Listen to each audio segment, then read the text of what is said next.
Bienvenue chez rayonrando.com, je vais vous présenter le sac à dos Airzone Trek de l'eau alpine. Il s'agit donc de la gamme de référence de l'eau alpine en matière d'eau filée. Je vous présente ici le modèle 45-55 litres. On a également une version 35-45 litres que je vous montre, donc plus compact. Et il existe un modèle dit femme qui est un 43 litres. En fait, le dos va être un petit peu plus court, sachant qu'on est sur des dos réglables quand même. Alors je vous le montre en plus gros plan. Donc vous voyez le principe du dos filet, toujours on a cet espace maintenu entre le dos du marcheur et le sac à dos qui va permettre une très bonne ventilation. La limite de ce type de dos, c'est que ça éloigne un peu le poids du marcheur, donc il ne faut pas que ce soit chargé trop lourd.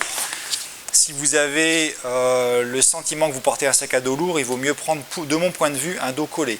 Mais ici, on est donc sur un dos filé qui est souple, comme je vous l'ai montré tout à l'heure. On a une armature qui garde une certaine flexibilité.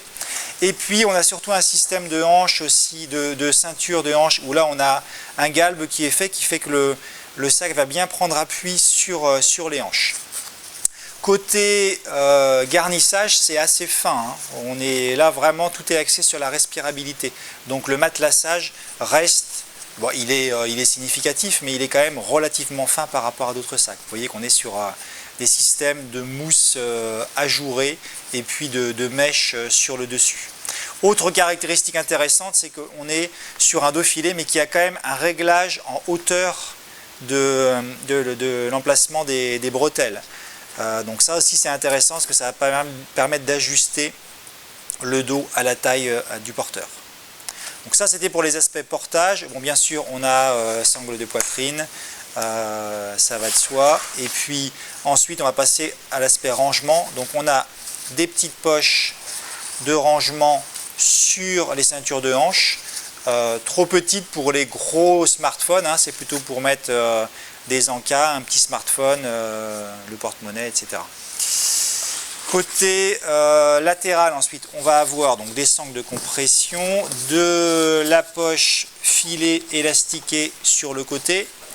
L'équipement est plutôt bien pour un sac léger, puisqu'on a aussi en frontal une poche élastiquée ouverte, toujours pratique pour le vêtement de pluie ou la carte. Garder quelque chose donc de facile d'accès.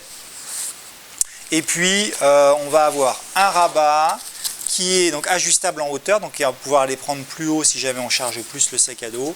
Et on va avoir une poche externe sur le rabat, une poche interne que je vous montrerai tout à l'heure. Ce que je veux vous montrer aussi, c'est l'agencement du sac au niveau de la poche principale, puisqu'on a à la fois un accès par le haut, un accès valise et à l'intérieur des poches qu'on peut agencer différemment selon le besoin.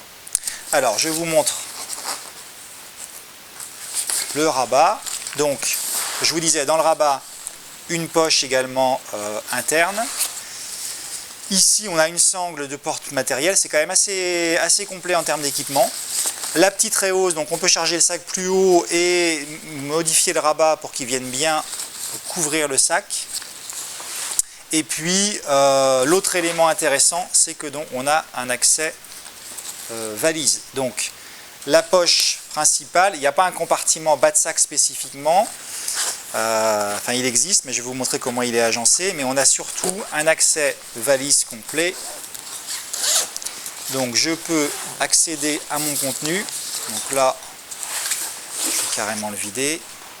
Donc je peux accéder à mon contenu par cet accès valise. Et vous voyez qu'à l'intérieur, là j'ai une deuxième poche que je peux utiliser ou ne pas utiliser. Ici je l'ai fermé, donc je peux vraiment compartimenter mon sac. Et je vais pouvoir mettre par exemple dans le bas soit les affaires pour la nuit, soit les affaires sales ou la paire de chaussures, etc. Donc ça permet de bien isoler, de cloisonner si je le souhaite le sac en deux. Si j'en ai pas besoin, cette cloison je peux la retirer. Je peux garder soit la retirer totalement, je l'utilise plus. J'ai un compartiment unique, soit je garde un système de demi-cloison avec